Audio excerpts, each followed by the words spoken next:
Hello everyone, welcome to this edition of Iredell-Statesville School's EDtalks.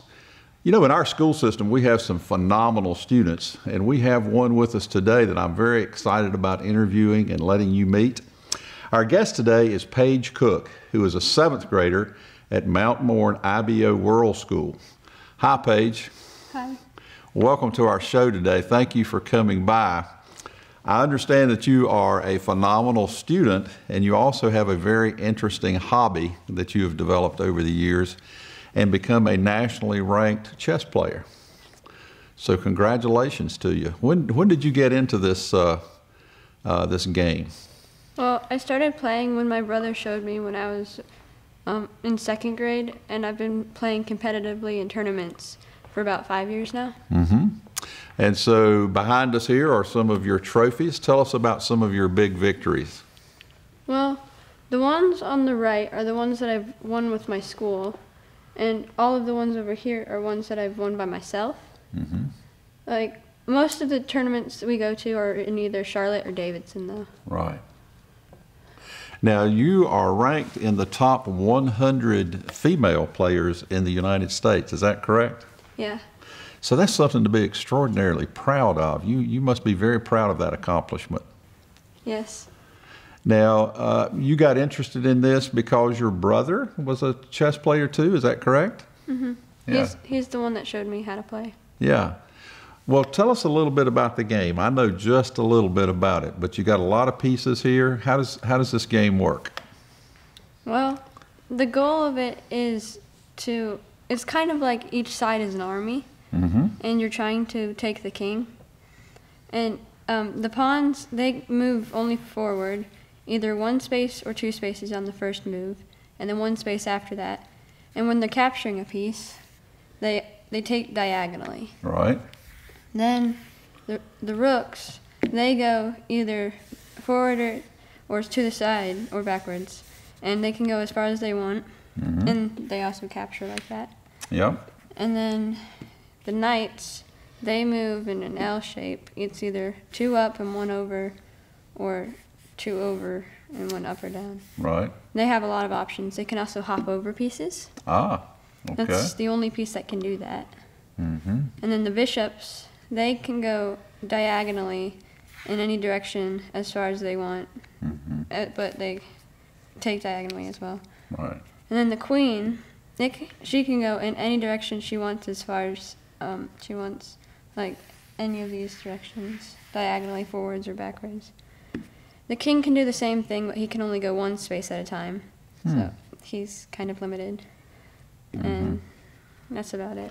Does it appear that the queen has more power than the king does when moving around the board? Yeah, it's one of the only games that the female figure has a lot of power in. Aha, okay. Now, I've heard that this is very much a game of strategy. So when you begin one of these competitive matches, do you do special things to kind of help prepare yourself, or do you study your opponent that you're coming up to play, or how do you prepare for these big tournaments? Well, normally you don't know who you're going to play until the actual tournament. So you just kind of work on general things like openings and puzzles, which give you a certain position, and then you have to find the best move from that point. Yep. Now, how many moves, what's your best game? The fewest moves that you've ever won a match in? I don't normally try to go for quick checkmates. Yeah.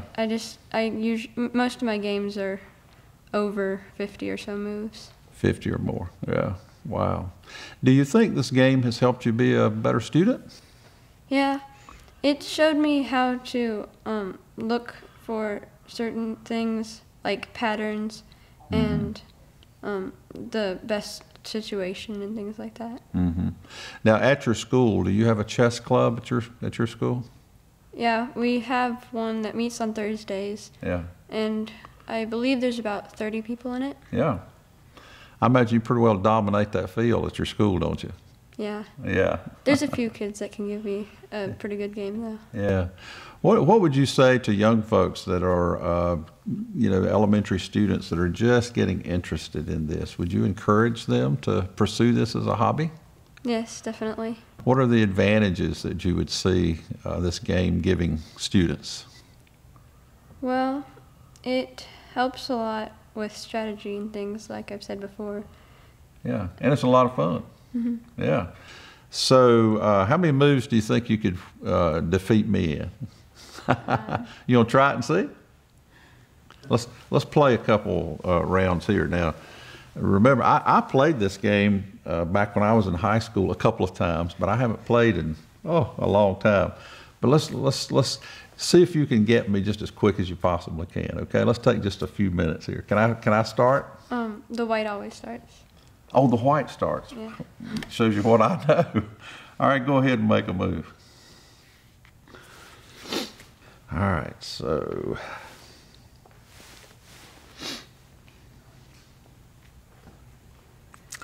Oh my gosh, you captured one of my guys already.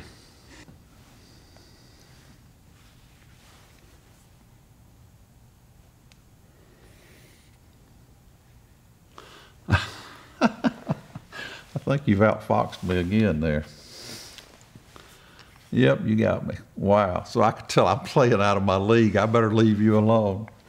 Well, I tell you what, this is a delightful hobby, and you have certainly set yourself apart, one of our outstanding students in our school district, and we thank you for coming by today and talking to us. And how's things going at school? You're in 7th grade at one of our IB schools. Are you having a successful school year? Yeah, I've had good grades so far. Yeah. I really like it at my school. Yes, we hear wonderful things about your school. Well, when's your next competition?